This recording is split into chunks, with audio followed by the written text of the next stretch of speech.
भक्ति काल के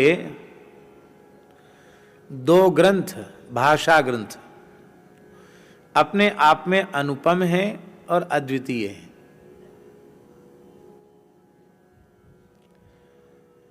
और महाराज जी, बड़ी विलक्षण बात यह है कि दोनों इन महान ग्रंथों के प्रादुर्भाव का काल भी लगभग एक है। एक तो सब परिचित हैं,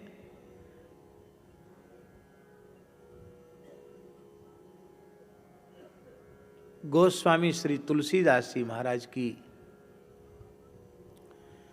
अति विशिष्ट महनीय कृति श्रीमद् रामचरितमानस।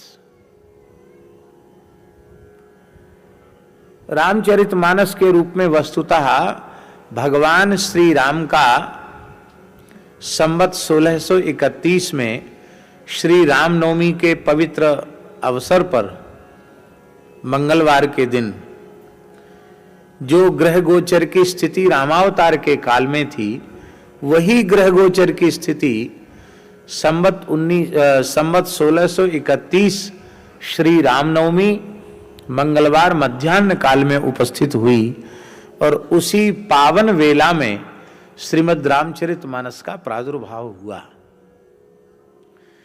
इसलिए संतों की ऐसी मान्यता है महाराज जी कि मानो कलिमल ग्रसित जीवों पर अनुग्रह करने के लिए प्रभु श्री राम ही गोस्वामी तुलसीदास जी की लोक मंगलकारिणी लेखनी के माध्यम से वांग्मय स्वरूप में, ग्रंथाकार रूप में श्री राम जी ही प्रकट हुए।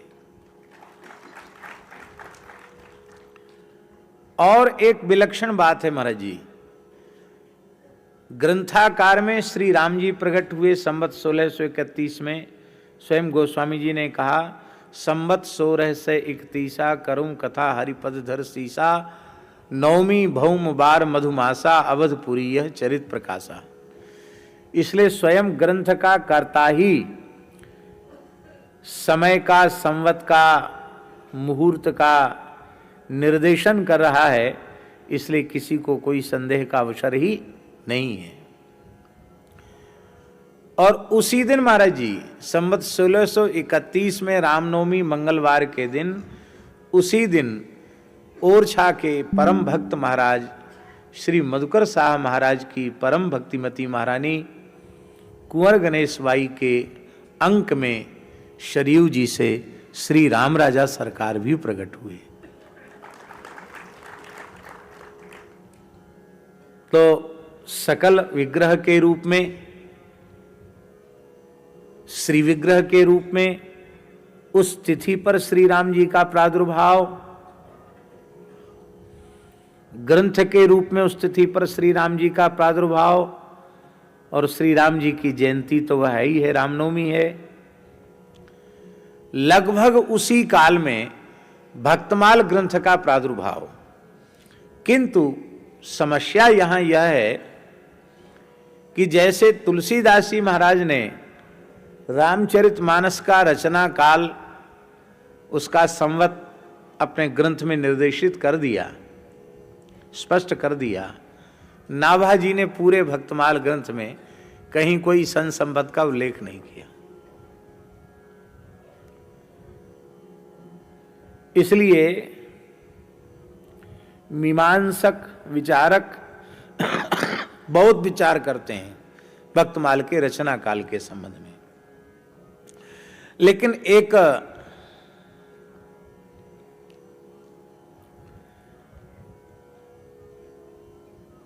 एक बहुत सुंदर सुविधा जिससे हम ग्रंथ की रचना काल का विचार कर सकते हैं, वो श्री नाभा जी ने ही कृपा करके उसे अपने अंतर्हित होने के 100 वर्ष बाद श्री प्रियादास जी महाराज नामक वृंदावन के एक महान संत को, जो श्री चैतन्य महाप्रभु की परंपरा में श्री गोपाल भट्ट गोस्वामी पाद जिनके सेव्य ठाकुर श्री राधा रमण लाल जी हैं,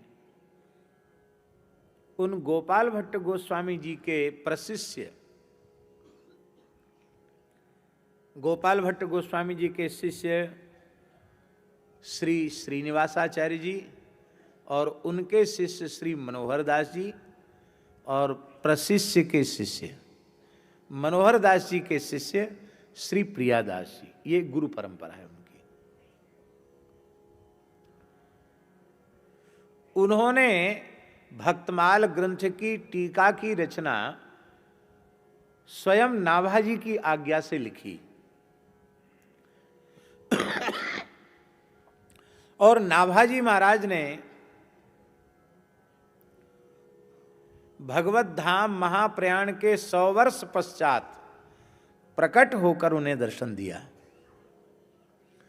और दर्शन देकर आज्ञा की कि टीका विस्तार भक्तमाल के सुनाइए।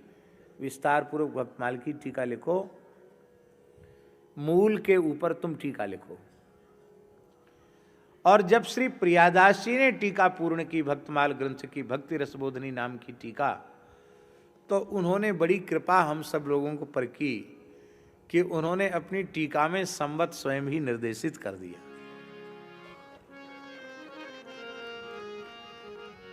तो उससे एक विचार की शरणी हम लोगों को उपलब्ध हो गई। वे लिखते हैं, संवत प्रसिद्ध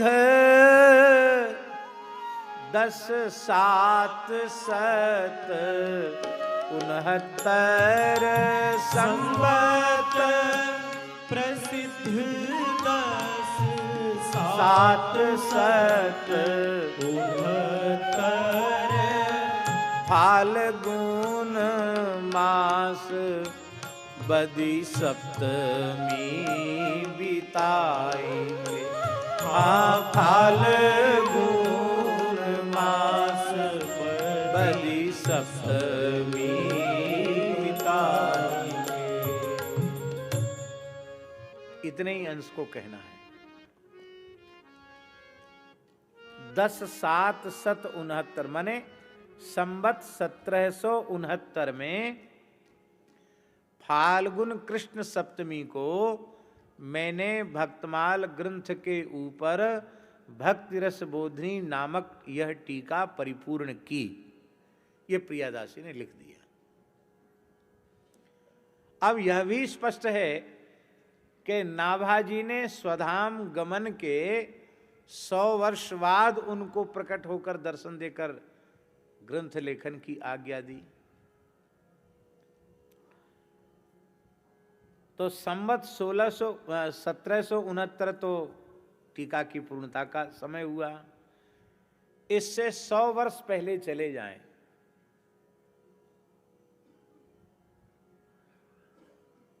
(1769) से 100 साल पहले चले जाएं तो नाभाजी का तिरोभाव संवत सुनिश्चित हो जाएगा। संवत 1669 श्री नाभाजी की महाप्रयाण तिथि हो गई। निकुंज प्रवेश तिथि कहो, महाप्रयाण तिथि कहो, परम पद तिथि कहो, वो हो गई। अब महाराज जी 1669 उनके प्रयाण की तिथि निश्चित हुई, तो प्रयाण के काल में तो ग्रंथ लिखा नहीं है उन्होंने। वे जब अपने पूज्य गुरुदेव श्री स्वामी अग्रदेवाचार्य जी महाराज की सेवा में उपस्थित थे और अवस्था उनकी अत्यल्प ही थी, अनुमान है 14-15 वर्ष की अवस्था रही होगी। तो 14-15 वर्ष की अवस्था छोटी अवस्था ही कही जाएगी। उस अवस्था में हम ग्रंथ के माध्यम से सारी चर्चा करेंगे, अभी केवल एक सूक्ष्म दृष्टि प्रस्तुत कर रहे हैं। उस अवस्था में प्रियादास जी लिख रहे हैं मानसी स्वरूप में लगे हैं अग्रदास जूबे, करत बयार नाभा मधुर समारसों। श्री अग्रदेवाचार्य जी महाराज ध्यान में है, मानसी सेवा में अपने आराध्य श्री जानकी नाथ जी की अष्टयाम सेवा वे करते हैं। श्री सीताराम जी की उपासना की परंपरा में मधुरोपासना के प्रवर्तक आचार्य के रूप में श्री अग्रदेवाचार्य जी महाराज को स्वीकार किया गया। ये मधुरोपासना के प्रवर्तकाचार्य हैं। रस उपासनाएं भावनाएं तो सभी सनातन हैं और नित्य हैं, लेकिन किसी विशेष काल में जब कोई एक उपासना की पद्धति विलुप्त प्राय हो जाती है तो किसी न किसी एक आचार्य कोटि के महापुरुष के द्वारा उस विलुप्त परंपरा का पुनर्जागरण होता है, उसकी पुनर्स्थापना होती है और फिर उसको आगे बढ़ाया जाता है। तो यह कार्य श्री अग्रदेवाचार्य जी महाराज ने किया। वे नेत्र बंद करके भगवान का ध्यान कर रहे हैं, सीताराम जी की उपासना में मानसी सेवा में प्रवृत्त हैं। और श्री नाभा जी महाराज करत बयार नाभा मधुर संहारसों। नाभा जी एक एक शब्द ध्यान देने योग्य है।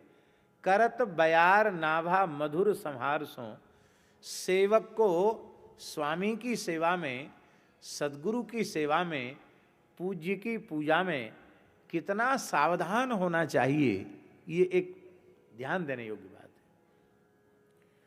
बहुत से लोग कहेंगे महाराज बहुत गर्मी, हम आपको पंखा करते हैं और पंखा करते करते इतनी जोर से पंखा करेंगे कि 10-5 चोट पंखा की उसी को लगा देंगे जिसको हवा कर रहे हैं, उसी को 2-4 चोट पहुंचा देंगे। और संपूर्ण पापों का प्रायश्चित वर्तमान काल में तो 2 अक्षर का है, शौरी।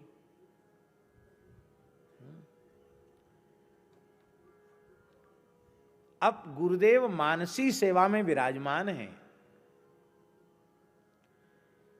तो हवा भी इतने सावधान होकर के पंखा करना है, व्यजन ढुराना है कि पंखा की अति सूक्ष्म ध्वनि भी उनके ध्यान में विक्षेपक न हो, उन्हें गर्मी का अनुभव भी न हो और उनकी मानसी उपासना में, उनकी ध्यान धारणा में कोई विक्षेप भी न हो। तो करत वयार नाभा मधुर संहारसो, बहुत मधुर भाव से धीरे धीरे हवा कर रहे हैं।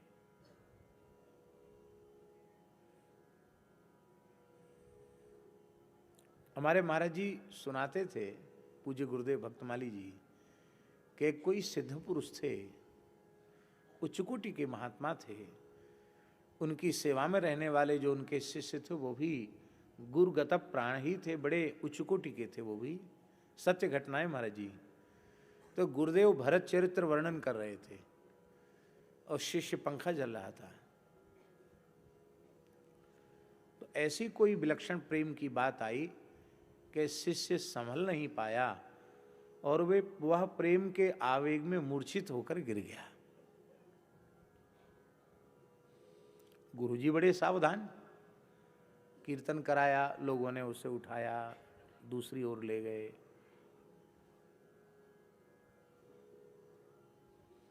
कथा पूरी हो गई।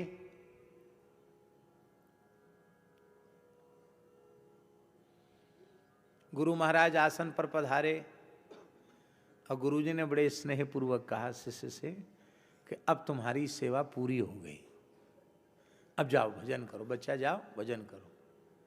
महाराज मेरा भजन तो आपकी सेवा ही है। बोले देखो, प्रेम का जागरण होना ये तो बहुत अच्छी बात है, कथा श्रवण से प्रेम जागृत हुआ और इतना तीव्र सात्विक भाव जगा कि तुम मूर्छित हो गए, अच्छी बात है। लेकिन जिस सेवा से, जिस सत्संग से प्रेम जगा, उस कथा के श्रवण में बाधा उत्पन्न हो गई और तुम्हारी सेवा छूट गई। इतने श्रोताओं का ध्यान भगवत चरित्र से छूटकर तुम्हारे ऊपर चला गया, कथा के रस में विक्षेप हो गया, तो वस्तुतः अब तुम सेवा के योग्य नहीं रहे। अब तुम कुछ दिन जाकर के श्री चित्रकूट में नाम जप करो। अब घटना तो महाराज जी बड़ी सामान्य सी है, लेकिन कितनी सूक्ष्म है कि उस प्रेम के आवेग को रोक कर भी तुम्हें सेवा करनी चाहिए थी।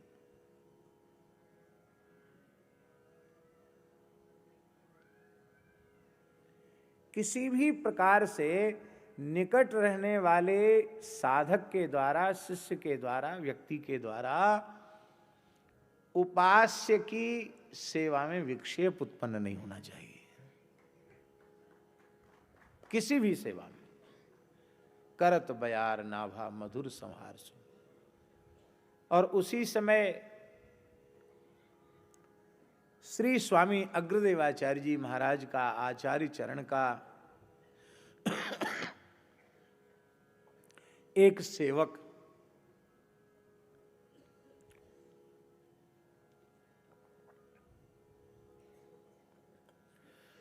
जो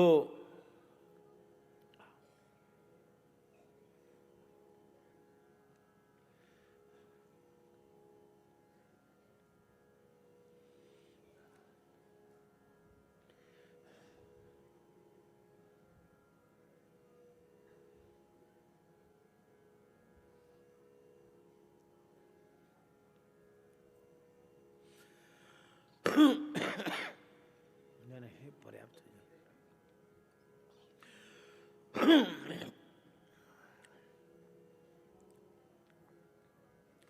तो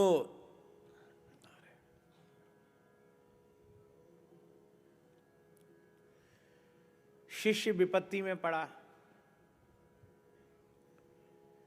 जहाज से व्यापार करके आ रहा था, जलयान से, और उसी समय समुद्री तूफान आ गया। और उस समय जहाज के संचालकों ने कह दिया कि अब इसका नियंत्रण हमारे अधीन नहीं है, अब तो अपने अपने इष्ट का स्मरण करो। वे कृपा करके कोई चमत्कार कर दें तो बच सकता है, अन्यथा तबाह होने वाला जब जहाज।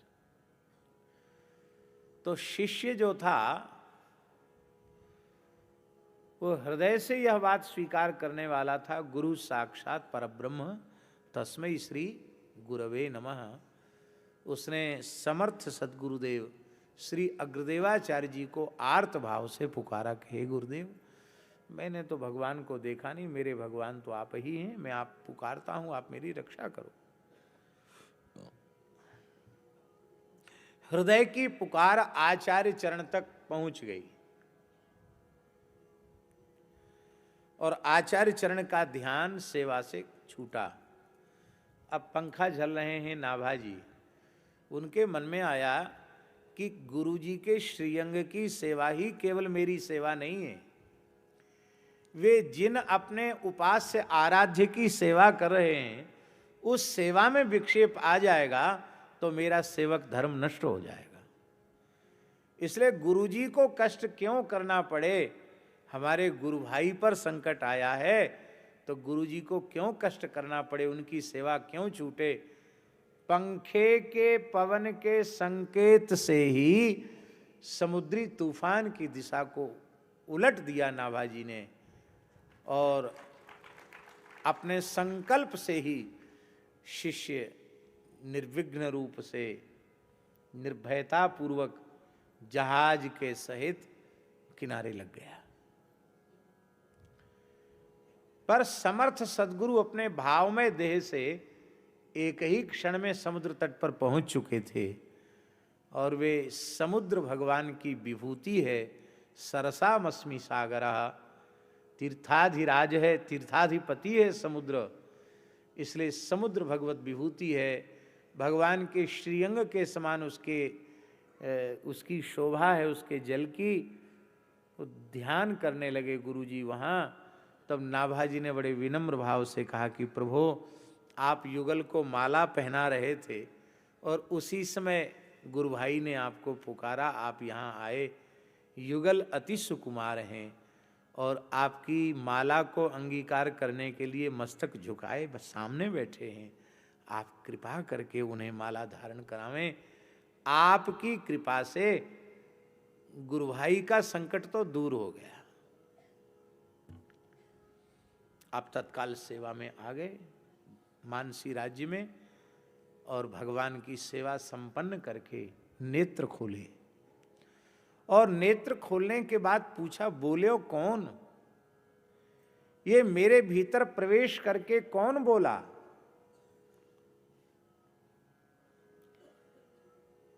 उस ध्यान की प्रगाढ़ अवस्था में पूज्य गुरुदेव के अंतःकरण में प्रविष्ट होकर संवाद करना, ये विलक्षण सामर्थ्य किसकी है, किसे प्राप्त हुई? तो नाभाजी ने यह उत्तर नहीं दिया कि महाराज मैं कोई छोटा मोटा थोड़ी हूं, आप सिद्ध हैं तो क्या मैं गिद्ध हूं? मैं भी तो सिद्ध का चेला हूं, तो सिद्ध ही हूं। आपका सिद्ध शिष्य बोला। ऐसी अहमुक्ति उनकी वाणी से निर्गत नहीं हुई, अपितु अति विनम्र भाव से नाभाजी ने कहा, हे गुरुदेव, वही आपका कृपा पोषित पालक बालक नाभा बोला, जिसे आपने अपना चरण जल और अपना अधरामृत दे करके जिला रखा है। बोल्यो वही कौन? जौन सीथ पाल्यो दे दे सुकुमार सो। कुमार अवस्था से ही, 5 वर्ष की अवस्था से ही अपनी जूठन खिला के जिसे आपने पालित पोषित किया है, जीवित रखा है, वह आपका कृपा पालित बालक ही बोला।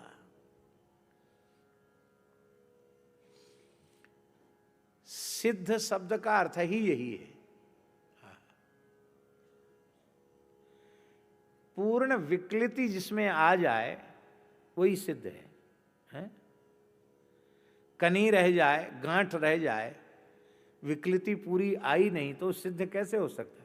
हमारे यहाँ साधुओं में दाल सिद्ध हो गई, चावल सिद्ध हो गया, आलू सिद्ध हो गया। सिद्ध माने अब उसमें कनी नहीं रहेगी, वो पूरी तरह परिपक्व हो चुका है, विगलित हो चुका है।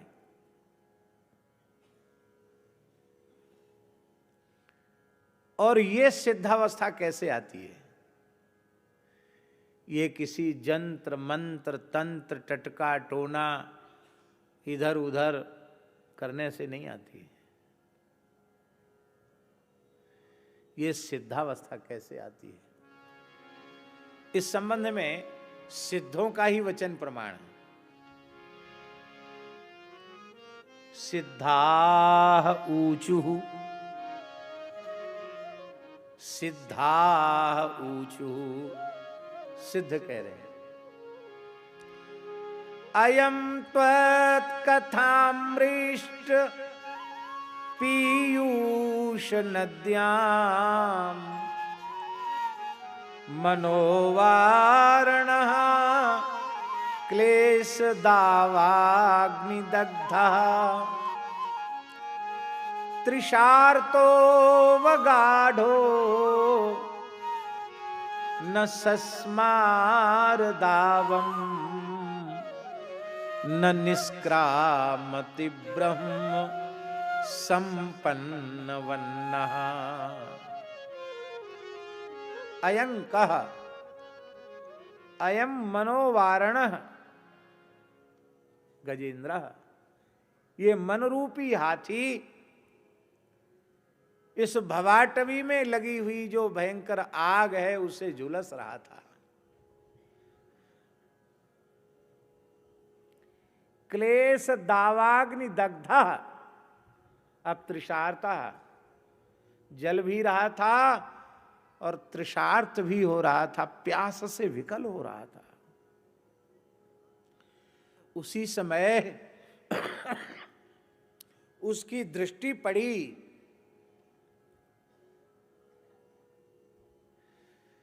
कि उस भवाटवी के मध्य से एक बड़ी सुंदर निर्मल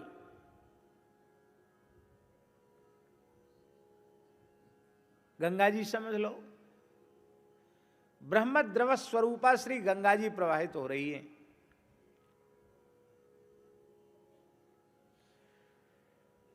तो उस मन रूपी गजेंद्र ने क्या किया, वो उसमें कूद गया।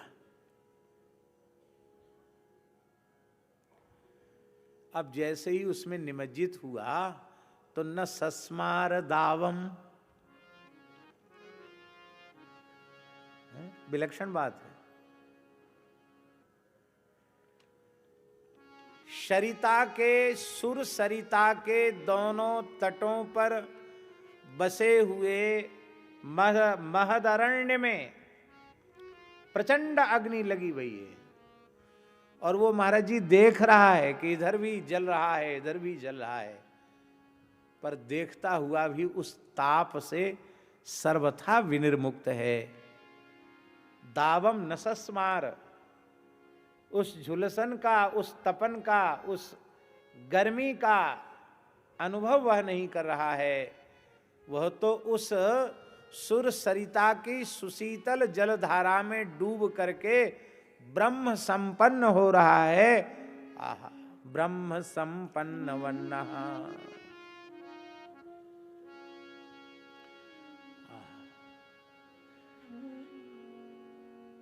इसी श्लोक को तुलसीदास जी ने मानस जी में आश्रय दिया। मन करि विषय अनल बन जरई, होय सुखी जो यही सर परई।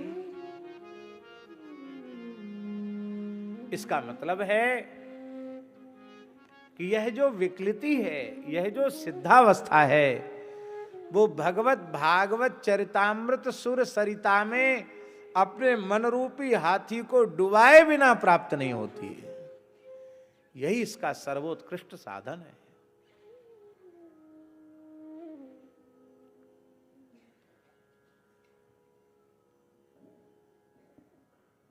गुरु जी ने कहा, अग्रदेवाचार्य जी ने कहा, वत्स नाभा भई तोपे साधु कृपा। ये जो विलक्षणता इस छोटी सी अवस्था में तुम्हारे भीतर आई है, ये तुम्हारे किसी पुरुषार्थ का फल नहीं है, ये तुम्हारे किसी तीव्र साधन का फल भी नहीं है। यह साधु सेवा धर्म हमारा कामन दुनियादारी से जो तुमने साधु सेवा की है, उसी का फल है।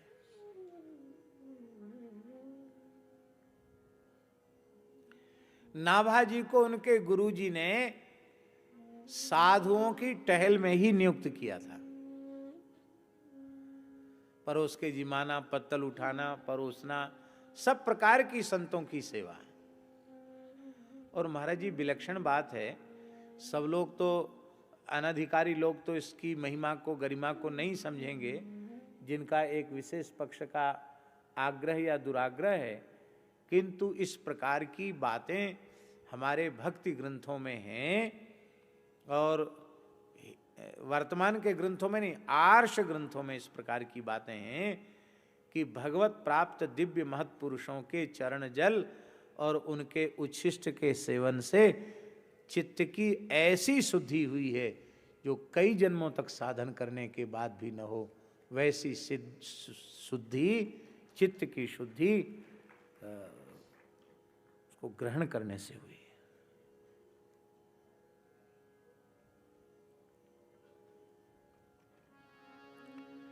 आजकल लोग कहते हैं संत चरणामृत लेने की कहां बात लिखी है। गुरु महाराज का चरणामृत ले लो, बहुत है।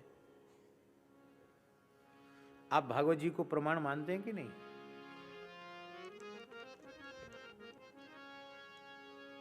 श्रीमद् भागवत में राजर्षि परीक्षित कह रहे हैं, बड़ा प्यारा श्लोक, कंठस्थ नहीं आचार्य जी, हृदयस्थ करने के योग्य है। बहुत प्यारा श्लोक। सावाग्यया तस्य गुणान् गृणीते। क्या प्यारा श्लोक। सावाग्यया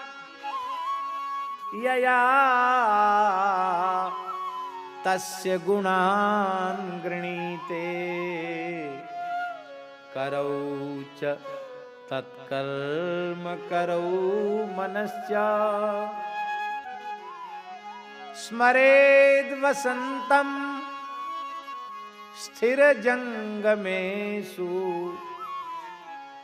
शृणोति तत्पुण्यकथा सकर्णः शिरस्तु तस्योभयलिङ्गमानमेत् तदेव यत् पश्यति तद्धि चक्षुः।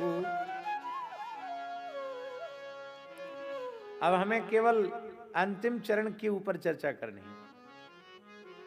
तदेव यत् पश्यति तद्धि चक्षुः अंगानि विष्णोः अथ तज्जनानाम्।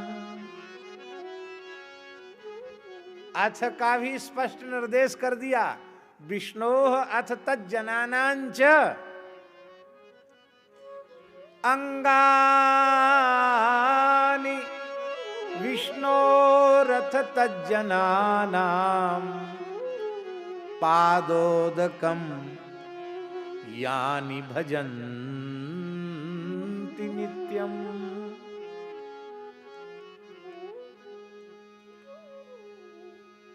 उन देहधारियों का देह धारण करना सफल है जो नित्य प्रति भगवत चरणामृत और भागवत चरणामृत ग्रहण करते हैं। विष्णोः अथ तज्जनानांच नित्यम पादोदकम पिबन्ति। नित्य शब्द है, एक दिन दो दिन रोज ही लेना है, नित्य ही लेना है।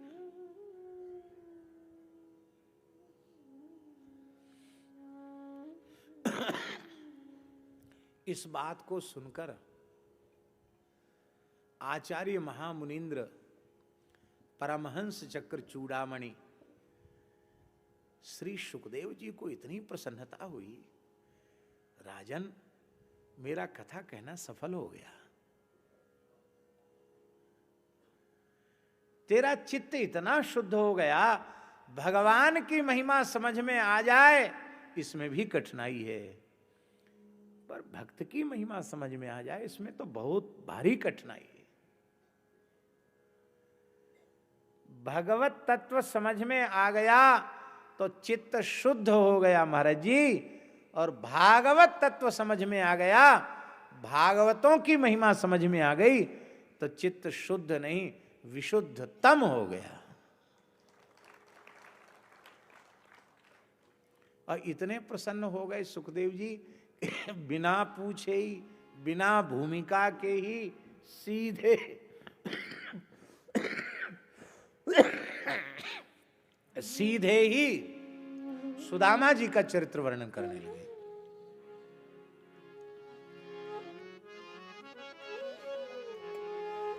और सुदामा चरित्र का वैशिष्ट्य क्या है? सुदामा चरित्र का वैशिष्ट्य है उपहृत्या वनिज्यास्य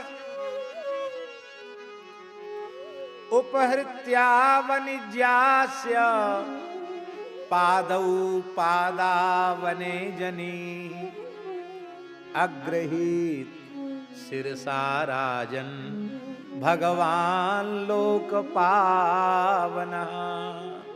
लोक पावन भगवान द्वारिकाधीश श्री कृष्ण ने परम अकिंचन भक्त ब्राह्मण सुदामा का चरणामृत लिया, ग्रहण किया, उसे अपने मस्तक पर धारण किया।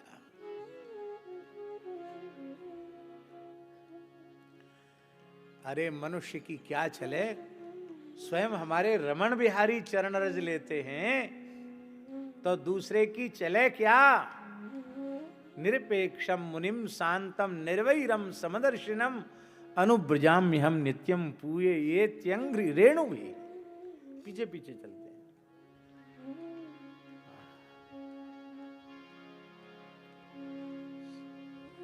आप कहेंगे चरण रज लेते हैं, चरण जल लेते हैं, भगवान भी भक्तों का उच्छिष्ट लेते हैं, इसका कोई प्रमाण है?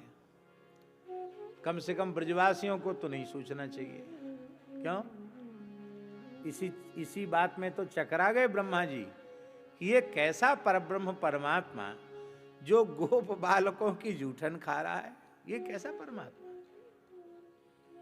श्रौत यज्ञों में जिनमें वषटकार का प्रयोग होता है और बड़ी पवित्रता से पुरोडास का निर्माण किया जाता है और कपालों पर पुरोडास का वपन किया जाता है और विशुद्ध मंत्रोच्चार पूर्वक देश काल मंत्र की शुद्धि से युक्त होकर के वे श्रौत यज्ञ परायण ब्राह्मण भावना से यह निश्चय कर लेते हैं कि जिस देवता के संबंधी पुरोडास का वपन किया गया है उस देवता ने उसे स्वीकार किया, मानते हैं। लेकिन प्रत्यक्ष स्वीकार करते हुए वे दर्शन नहीं कर पाते हैं।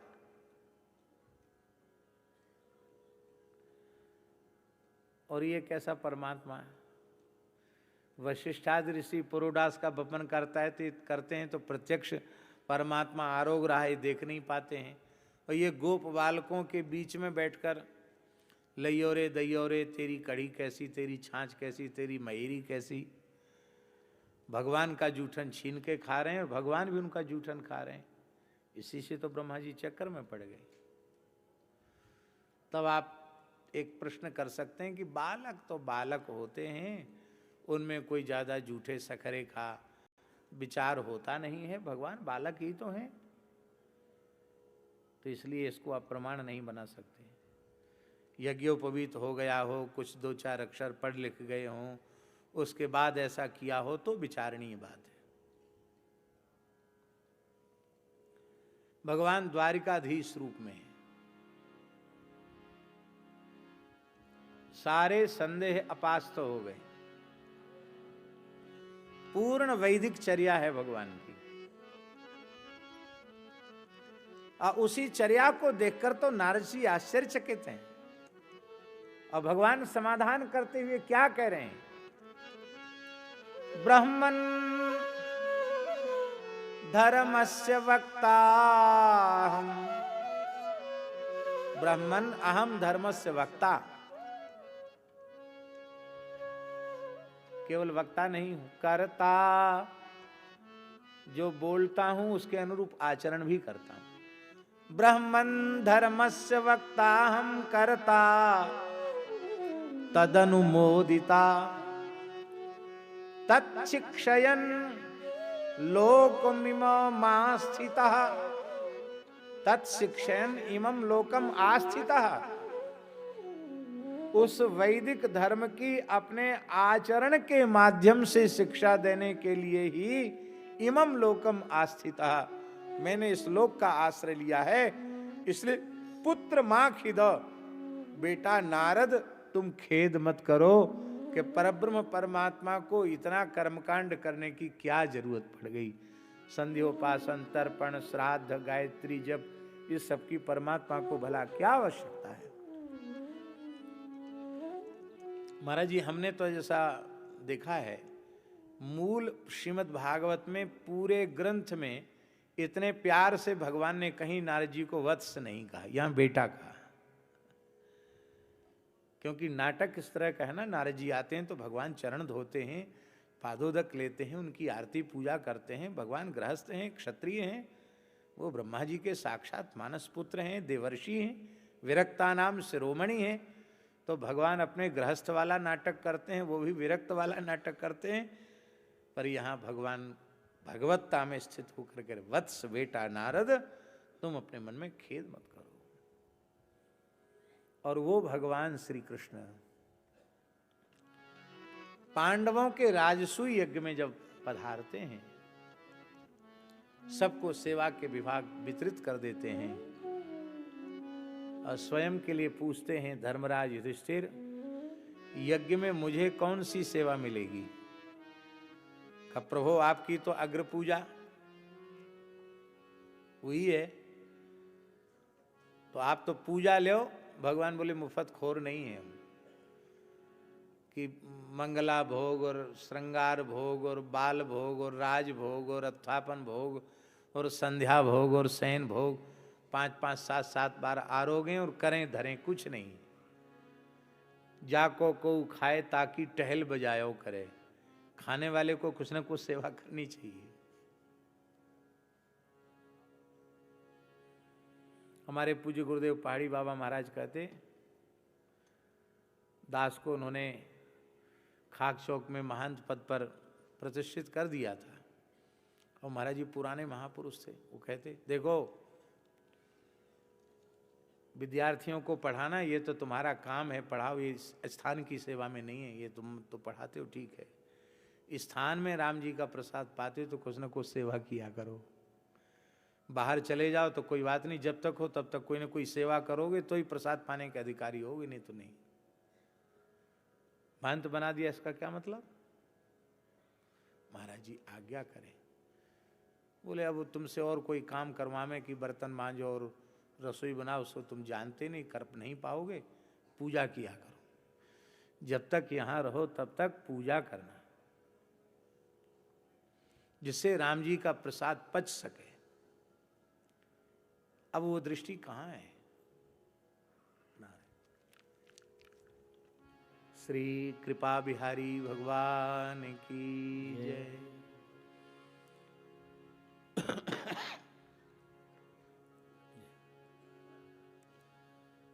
तो भगवान बोले बिना सेवा के हम नहीं रहेंगे, हम द्वारिका जा रहे हैं।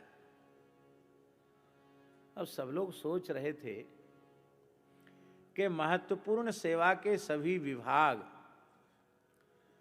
तो स्वयं इन्होंने ही वितरित किए हैं, अब कोई विभाग तो शेष है ही नहीं, ये कौन सी सेवा लेंगे?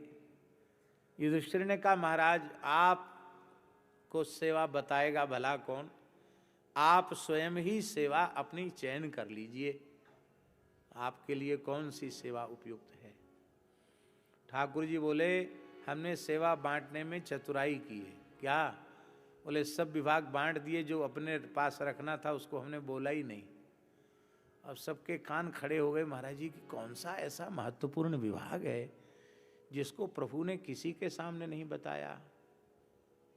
अर्जुन, भीमसेन, नकुल, सहदेव सब देखने लगे, युधिष्ठिर भी सावधान, भीष्म जी भी आश्चर्य में पड़ गए, क्या बताएंगे भगवान।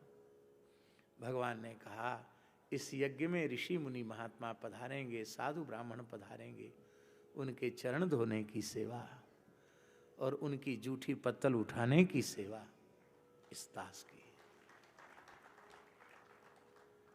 भगवान ने द्वारिका लीला के अवसर पर राजसु यज्ञ में संतों के चरण धोए हैं, उनकी जूठी पत्तल उठाई है। ग्रंथ में तो है ही, नाभाजी ने भी इसको धृत किया है। राज सूय जदुनाथ चरण धोए जूठ उठाई। राज सूय जदुनाथ चरण धोए जूठ पांडव विपति निवार दियो विष विषया पाई। पांडव विपति निवारी दियो विष विषया पाई। पांडव विपत्ति निवार, दियो विष विषया पाई।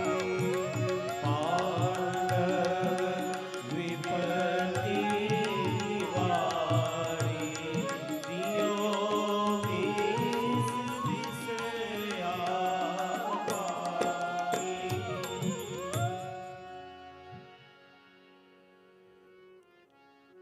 अरे स्वयं देवर्षि नारद जी स्वीकार कर रहे हैं। उच्छिष्ट लेपाननुमोदितो द्विजैः, उच्छिष्ट लेपाननुमोदितो द्विजैः, सकृत्स्म भुञ्जे तदपास्त किल्बिषः, एवं प्रवृत्तस्य विशुद्ध चेतसः, तद्धर्म एवात्मरुचि प्रजायते। स्वयं नारद जी अपने पूर्व चरित्र में कह रहे हैं, उन ऋषियों ने, ब्राह्मणों ने मुझे कृपा पूर्वक आज्ञा प्रदान की और मैं उनके उच्छिष्ट का सेवन करता था तो मेरा चित्त विशुद्ध हो गया। कैसे पता चला तुमको कि तुम्हारा चित्त जूठन खाने से विशुद्ध हो गया?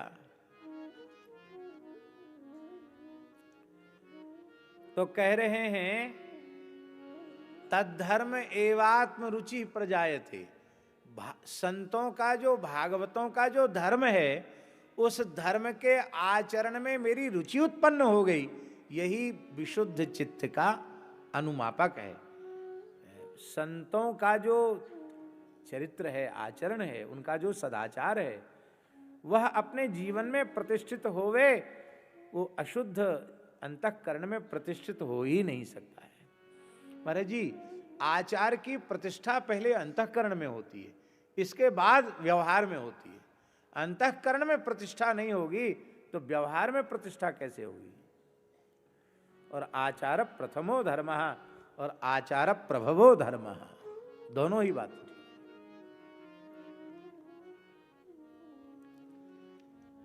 गुरु जी ने कहा तेरे ऊपर कृपा हो गई तो तुम संतों का चरित्र लिखो।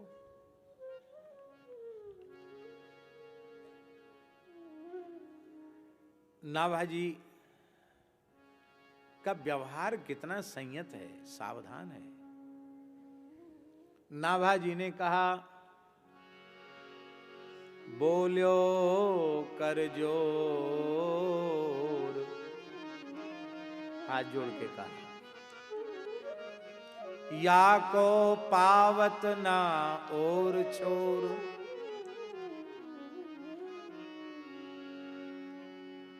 भक्त महात्म्य का, संतों की महिमा का न कोई और है न कोई छोर है, हैं? तो क्या भगवान की महिमा का और छोर है? इसका मतलब तो यह हुआ कि संतों की, भक्तों की महिमा का और छोर नहीं है और भगवान की महिमा का और छोर है।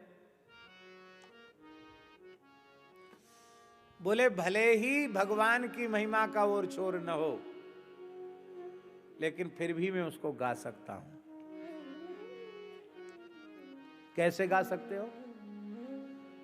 वाल्मीकि, व्यास प्रभृति ऋषियों ने गाया है, उन्हीं के पद चिन्हों पर चलता हुआ, उन्हीं का अनुसरण करता हुआ मैं गा लूंगा। इतिहास पुराण का आश्रय लेकर रामकृष्ण का यश गाया जा सकता है। बोल्यो कर जोर या को पावत ना और छोर, गाऊं राम कृष्ण। आप कहें तो रामकृष्ण का चरित्र गाऊं, तो भक्त का चरित्र बोले नहीं पाऊं भक्त दाऊं को। यहां दांव शब्द का जो अर्थ है, भक्तों की विलक्षण भक्तों के विलक्षण भाव की जो पद्धति है उसको दांव कहा यहां।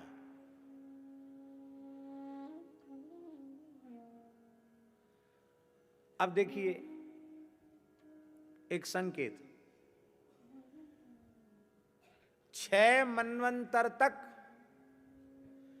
निर्विघ्न रूप से तप करने वाले दीर्घायु महर्षि मार्कंडेय, जिनके सामने कामदेव, वसंत रति, अप्सराएं घुटने टेक के चले गए, भागवत जी में कथा है। 6 मनवंतर तक उन्होंने कठोर तप किया, कामदेव विक्षेप नहीं कर सका उनके तप में। और 6 मनवंतर बाद भगवान आए, भगवान ने कहा वरदान मांगो। बोले महाराज हम अब तक बार बार शास्त्रों में यही सुनते पढ़ते आ रहे हैं कि आपकी माया बड़ी प्रचंड है, पर मुझे तो माया की अनुभूति ही नहीं हुई। आप मायापति हैं, सो कृपा करके अपनी थोड़ी माया का दर्शन करा दीजिए। भगवान ने कह लो, लोग मेरी माया से बचने के लिए मेरा आश्रय लेते हैं, माँ में वे प्रपद्यन्ते माया मेताम तरंति ते, और ये बाबा जी 6 मनवंतर तक तपस्या करने के बाद मेरी माया का दर्शन करना चाहते हैं।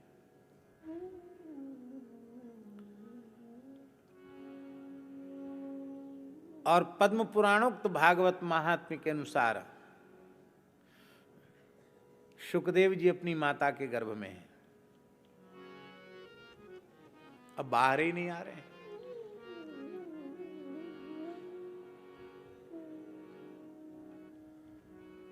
व्यास जी ने कहा वत्स बाहर क्यों नहीं आ रहे हो? बोले यहाँ बहुत बढ़िया एकांतवासा, झगड़ा न झांसा, बढ़िया भजन ध्यान हो रहा, बढ़िया अच्छा है, बहुत आनंद है, निरंतर भगवान की स्मृति बनी हुई है। बाहर निकलेंगे तो सब गड़बड़ हो जाएगा।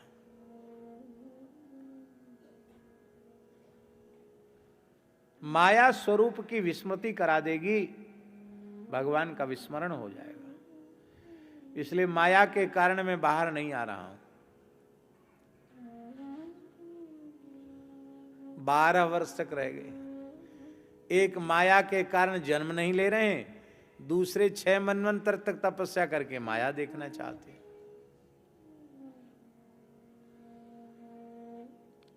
हमारे महाराज जी कहते थे कि पंडित जी महाराज इस तरह की कथा, पंडित श्री जगन्नाथ प्रसाद भक्तमाली जी बोले सुनाते थे कि 2 भोले साधु थे, एक भगवान श्री राम के भक्त थे, एक भगवान श्री कृष्ण के भक्त थे। दोनों ही प्रेम से, सख्य भाव से दोनों ही यात्रा कर रहे थे, ब्रज यात्रा। यमुना जी का दर्शन किया, हो सकता है महावन का ही क्षेत्र हो, तो वो जो भगवान श्री कृष्ण के उपासक थे बोले वाह कितनी बढ़िया यमुना जी की तरहेटी है, कैसी बढ़िया यमुना जी का खादर है, कितनी बढ़िया घास हो रही है, हमारे गोपाल जी की गैया चरेंगी।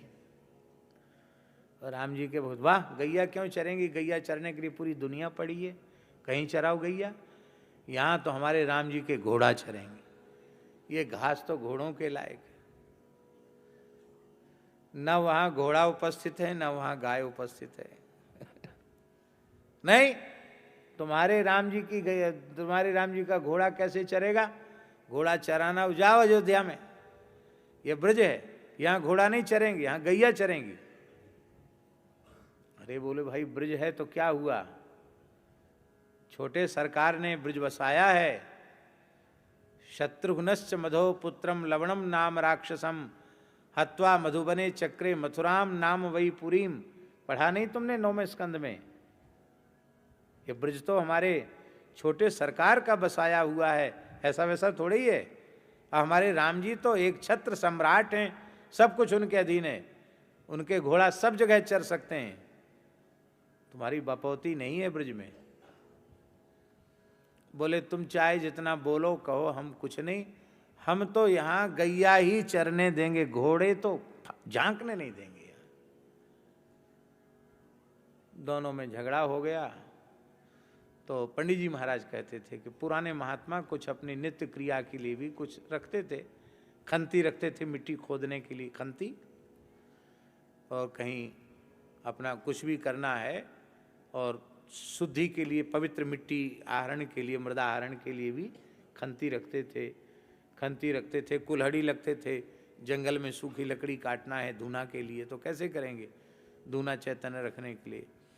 तो एक ने खंती उठा ली, एक ने कुल्हड़ी उठा ली, एक दूसरे के ऊपर उठा लिए, बोले हम तुमको ही देख लेते हैं, राम जी तो घोड़ा और गैया तो पीछे। तो भोले भगत थे, पंडित जी कहते थे ठाकुर जी रीझ गए, राम कृष्ण दोनों एक साथ प्रकट हो गए। अरे बोले भाई भोले बाबा झगड़ा मत करो, जमुना जी के 2 तट हैं, इल्ली पार तो गोपाल जी की, गोपाल जी बोले यहाँ या पार तो हमारी गैया चर लेंगी, पल्ली पार पूरी खाली पड़ी है, वहाँ राम जी के घोड़ा चर लेंगे, झगड़ा खत्म।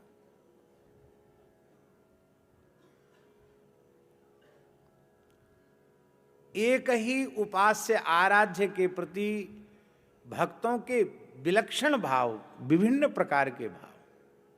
ये तो खैर चलो पुरानी बात, एक एकदम नई बात बताएं।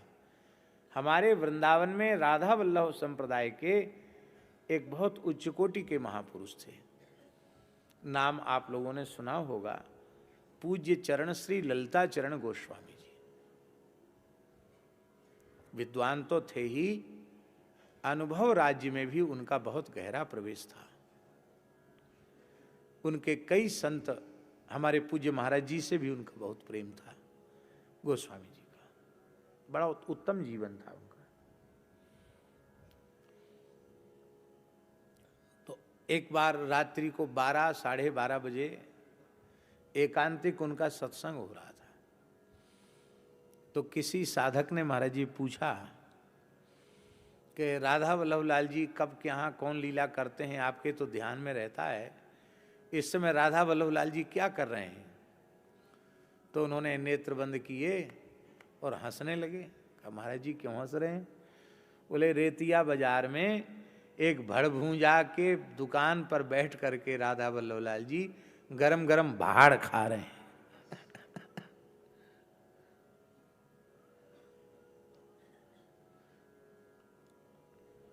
तो उन्हें विश्वास नहीं हुआ कि भड़भूजा की दुकान पर बैठकर भाड़ फांक रहे हैं। तो वो साइकिल से महात्मा गए, सर्दियों का समय था, तो पूरा बाजार तो बंद और भड़भूजा जो है आराम से बैठकर अन्नेत्र बंद करके बैठा था। भैया राधे श्याम, कहो बाबा कैसे आए। बोले क्या कर रहे हो। बोले अपने ठाकुर जी को भोग लगा रहे हैं। कौन है तुम्हारे ठाकुर जी। बोले भैया हम तो राधा वल्लभ लाल है माने, राधा वल्लभ लाल हमारो ठाकुर है। दिन भर तो गुसाई वाय खूब चिकनो चिकनो खमामे, कहाँ कहाँ लोग भोग लगाते होंगे, सब जगह दौड़ो दौड़ो विचारो जाए। और फिर गांव रात को गरम गरम चना वगैरह भाड़ में जो भुने हुए हैं गरम गरम खा के सो जाने से कफ वगैरह नहीं होता है, तो हम भोग लगा रहे हैं, गरम गरम भाड़ का भोग लगा रहे हैं। सत्य घटना है वृंदावन की। अब अर्धरात्रि में 12 बजे गरम गरम भाड़ खिलाना, ये कौन सी पोथी में लिखी हुई है। पर नहीं पाऊं भक्त दाऊं को। तब गुरुदेव ने कहा कि वत्स तुम चिंता मत करना, बे आय कहें सब, वे भक्त संत ही अपने स्वरूप का, अपने चरित्र का, अपने भाव का प्रकाश तुम्हारे चित्त में करेंगे। कौन।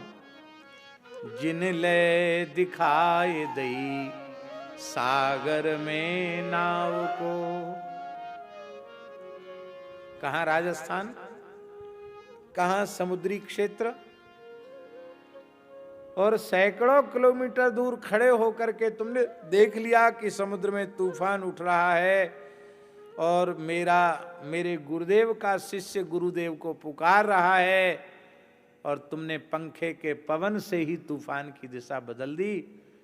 तो यहां बैठे बैठे जिन्होंने मेरी मानसी सेवा का दर्शन तुम्हें करा दिया, समुद्र तट पर पहुंचा दिया, और एक अलौकिक शक्ति से और उस शिष्य की विपत्ति को भी दूर कर दिया। वे ही संत तुम्हारे ध्यान में प्रकट होंगे और जो तुम्हारे ध्यान में आवें अपने स्वरूप का प्रकाश करें, उनको तुम लिपिबद्ध करो। महाराज जी, जैसे व्याकरण का ग्रंथ महर्षि पाणिनि का सूत्राष्टाध्यायी है। पाणिनि व्याकरण के मूल 8 अध्याय ही है, वृद्धरादैच से आ तक। पर उस सूत्रात्मक ग्रंथ का व्याख्यान फिर नव्य और प्राच्य पद्धति से कितने ग्रंथों के माध्यम से किया गया। ठीक वैसे ही भक्तमाल जो मूल है वो जैसे पाणिनि जी की अष्टाध्यायी सूत्रात्मक है, ऐसे ही नाभाजी का भक्तमाल भी सूत्रात्मक ही है।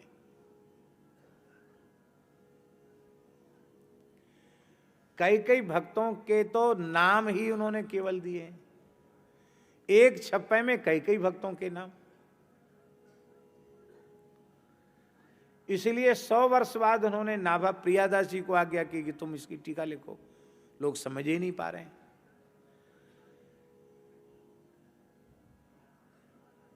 और प्रियादास जी ने भी लिखा तो उन्होंने भी दायरे में ही लिखा। तो फिर रामानंद संप्रदाय में एक सिद्ध संत हुए रूपकला जी महाराज। सबसे पहले रूपकला जी ने इस पर एक हिंदी टीका लिखी मूल ग्रंथ के ऊपर, पर वो भी बहुत संक्षिप्त है। उसके बाद हमारे पूज्य गुरुदेव श्री भक्तमाली जी ने सबसे पहले ये छोटी पुस्तक लिखी, भक्त वल्लभा टिप्पणी। ये भक्त वल्लभा टिप्पणी मूल नाभाजी और प्रियादासी की टीका के ऊपर ये टिप्पणी, और यह टिप्पणी संत समाज में इतनी अधिक समादृत हुई कि पूज्य पंडित श्री जगन्नाथ प्रसाद भक्तमाली जी ने इसी से पढ़ाना आरंभ कर दिया। और आज भी अयोध्या, चित्रकूट, वृंदावन कहीं भी जैसे एक लगाने का ग्रंथ लगाने का क्रम होता है, इस तरह से भक्तमाल को या पढ़ने पढ़ाने का जो क्रम चलता है वो आज भी इसी पुस्तक के माध्यम से चलता है। संक्षिप्त पुस्तक है, महाराज जी ने टिप्पणी लिखी, इसी के माध्यम से ये चलता है। इसके बाद फिर पंडित जी ने ही महाराज जी को आग्रह किया कि आपने यह अलौकिक कार्य किया है तो फिर आप इसका विस्तृत व्याख्यान भी लिखिए, जिससे कि ये सर्वजनों के लिए उपयोगी हो जाए। तब श्री महाराज जी ने पूज्य श्री रामेश्वर दास जी रामायणी जी, जो उनके मित्र ही थे, उन्होंने कहा हम आपका पूरा सहयोग करेंगे। महाराज जी ने लिखना आरंभ किया, लेकिन पहला खंड होते होते पूर्ण होते होते द्वितीय शुरू हुआ था। तब तक श्री रामेश्वर दास जी कहीं अज्ञातवास में चले गए। तो महाराज जी ने फिर पूरा ग्रंथ द्वितीय, तृतीय, चतुर्थ चारों भाग पूर्ण किए। और चारों भाग पूर्ण करने में भी महाराज जी विलक्षण देखिए बात, सभी ग्रंथों में जैसे आरंभ में था ना शब्दार्थ, भावार्थ और टीका महाराज जी की, और व्याख्यान श्री रामेश्वर दास रामायणी जी का। तो महाराज जी ने चारों ग्रंथों में व्याख्याकार के रूप में रामायणी जी का ही नाम लिखा। नहीं तो बहुत से लोग होते हैं कहते भैया उन्होंने काम ही नहीं किया, अब नाम क्यों लिखें। पूरे में दिया। और कोई कहते इसमें पंडित जी का प्रसाद है, रामायणी जी का श्रम, जबकि पूरा श्रम महाराज जी का। तो ये भक्तमाल का विलक्षण कार्य उनके द्वारा संपादित हुआ। और अब तो भगवत कृपा से गीता प्रेस ने भी पहले अंक के रूप में, भक्तमाल अंक के रूप में प्रकाशित किया, और फिर स्वतंत्र श्री भक्तमाल के रूप में गीता प्रेस ने महाराज जी के ही 4 खंड का आश्रय लेकर के और उसे थोड़ा संक्षिप्त करके, क्योंकि 4 खंड व्याख्यानकर्ताओं के लिए उपयोगी हैं, आम लोग तो उन कथा भाग समझें, उसके लिए गीता प्रेस ने श्री भक्तमाल ग्रंथ को प्रकाशित किया। तो हम चर्चा कर रहे थे कि वे ही आए कहें सब, वे ही आकर के कहेंगे।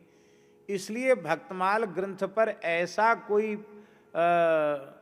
आरोप किसी ने नहीं लगाया कि उस काल में अमुक अमुक संत थे और नाभाजी लिखने बैठे थे तो उनको लिखना चाहिए था, अमुक संत क्यों छूट गए, ये आरोप उन पर नहीं लगा। क्योंकि उनके गुरुदेव ने कहा था जो तुम्हारे ध्यान में प्रकट होकर दर्शन देंगे, संकेत करेंगे, उन्हीं का चरित्र तुम्हें लिखना है। इसलिए महाराज जी ऐतिहासिक क्रम भी नहीं है कि ये पूर्ववर्ती हैं, ये परवर्ती हैं, तो पूर्ववर्ती का पहले लिखा जाए, परवर्ती का पश्चात। इस प्रकार का जो ध्यान में पहले आए उनका पहले हो गया।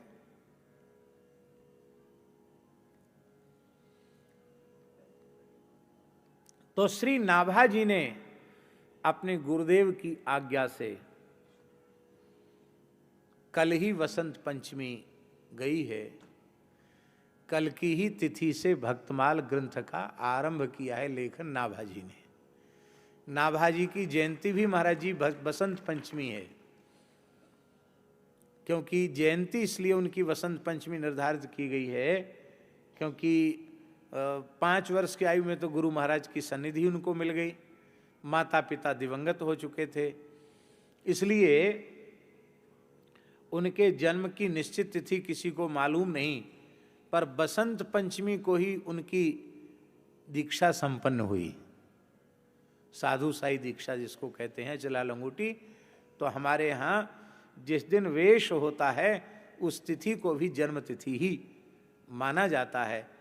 इसलिए भक्तमाल जयंती को भक्तमाल जयंती प्रियादास जी ने भक्तमाल की टीका पूर्ण की फाल्गुन कृष्ण सप्तमी को, इसलिए एक वो, पर ग्रंथकर्ता नाभा जी ने वसंत पंचमी की तिथि से भक्तमाल लिखना आरंभ किया, इसलिए वसंत पंचमी इस मूल ग्रंथ के प्राकट्य की तिथि है और बसंत पंचमी ही उनकी दीक्षा तिथि भी है। इसलिए और देखिए संयोग की बात है कि कल बसंत पंचमी और आज इस सत्र का शुभारंभ हो रहा है। यह एक विलक्षण संयोग की बात है। तो अब जो विवेचन हम कर रहे थे फिर पुनः उसी दृष्टि पर आवें कि संवत 1769 में भक्तमाल की टीका पूर्ण हुई प्रियादासी के द्वारा। उसके 100 वर्ष पहले नाभाजी का परम पद हुआ, अर्थात संवत 1669 में। और 1669 जब नाभाजी के महाप्रयाण की तिथि है तो अंतिम क्षण में तो उन्होंने लिखा नहीं, आरंभ क्षण में ही लिखा। तो हम अनुमान लगाते हैं महाराज जी कि संवत 1631 से लेकर के 30 से लेकर के 10-5 साल का आगे पीछे का अंतर हो सकता है। लगभग रामचरितमानस का रचना काल और भक्तमाल ग्रंथ का रचना काल दोनों एक ही है।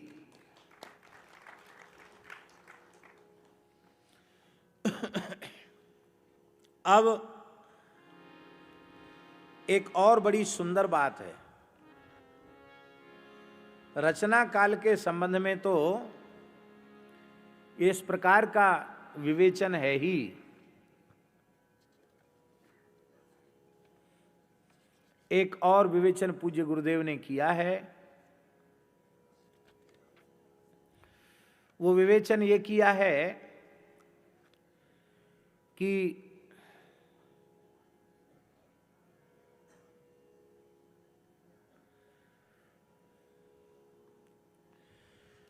महाराष्ट्र में मराठी भाषा में श्री संत ज्ञानेश्वर चरित्र है, प्रसिद्ध पुस्तक है मराठी में।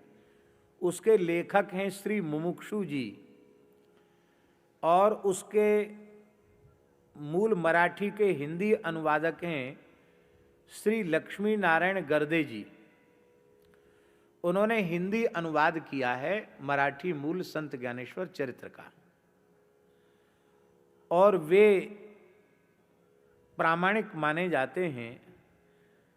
वे अपने ग्रंथ ज्ञानेश्वर चरित्र में, श्री ज्ञानेश्वर चरित्र में लिख रहे हैं कि श्री ज्ञानेश्वर जी के पिता श्री विठ्ठल पंत आचार्य श्री रामानंदाचार्य जी के शिष्य हैं। और यही जब इनकी संन्यास दीक्षा हुई तो इन्हीं का नाम श्री भावानंद जी हुआ और किसी मत से चैतन्य आश्रम नाम भी हुआ। तो भावानंद जी जो हैं उनका पूर्व नाम है श्री विट्ठल पंत, जो संत ज्ञानेश्वर जी के पिता हैं।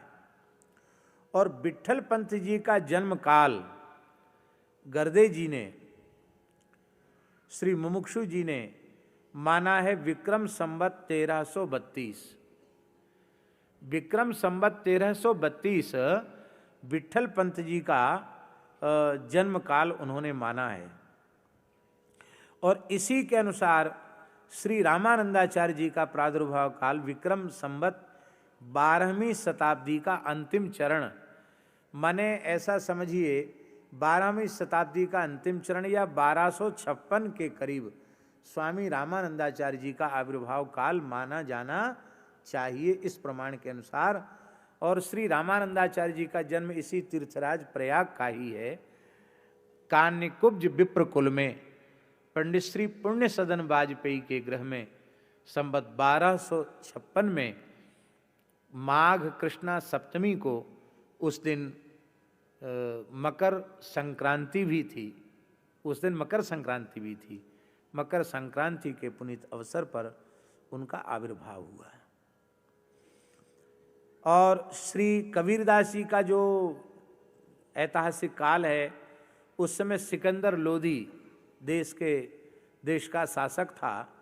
और सिकंदर लोदी का जो संवत है विक्रम संवत 1545-46 में, ये दिल्ली की गद्दी पर सिकंदर लोदी आरूढ़ था। पीपाजी महाराज जो गागरोनगढ़ के राजा थे, वो भी रामानंदाचार्य जी के शिष्य थे। आज भी गागरोनगढ़ का किला, उसके भग्नावशेष जिसको हम कई बार देख के आए हैं, ये कोटा राज्य में स्थित है। मैकालिक के अनुसार इनका जन्मकाल विक्रम संवत 1470 है। और बांधवगढ़ के महाराज जो राजा राम जी अथवा रामचंद्र जी जो महाराज उस समय के थे, उनके दरबारी नाई थे, सेना नाई। इनका शासनकाल इतिहास के अनुसार विक्रम संवत 1611 से आरंभ माना जाता है। तो इस प्रकार से रामानंदाचार्य जी के शिष्य अनंतानंदाचार्य जी हुए, अनंतानंदाचार्य जी के शिष्य कृष्णदास पयहारी जी हुए, और श्री कृष्णदास पयहारी जी के शिष्य थे आमेर के महाराज पृथ्वीराज।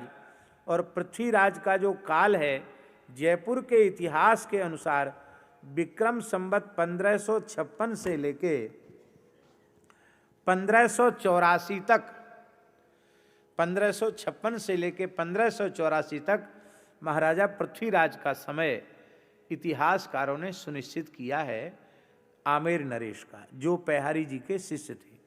इन्हीं श्री कृष्णदास पयहारी जी महाराज ने गलता पीठ की स्थापना की और इसका संवत 1565 के लगभग उन्होंने इसे स्थापित किया। अग्रदास जी उनके सर्वप्रथम शिष्य हुए। कीलदास जी, कृष्णदास जी, अग्रदास जी, कीलदेव जी ये प्रधान शिष्य हुए। और इन्हीं अग्रदास जी के शिष्य नाभाजी हैं। तो ऐसा समझ लें कि 1631 से लेके 1650 के बीच का काल अधिक से अधिक महाराज जी, 1631 का रामचरितमानस का रचना काल और 1630 से लेकर 1650 तक का काल भक्तमाल ग्रंथ का काल मानना चाहिए, क्योंकि संवत 1680 तक के भक्तों का चरित्र भक्तमाल ग्रंथ में मिलता है। तो इस प्रकार से ये भक्तमाल ग्रंथ का रचना काल का सुनिश्चय किया गया है।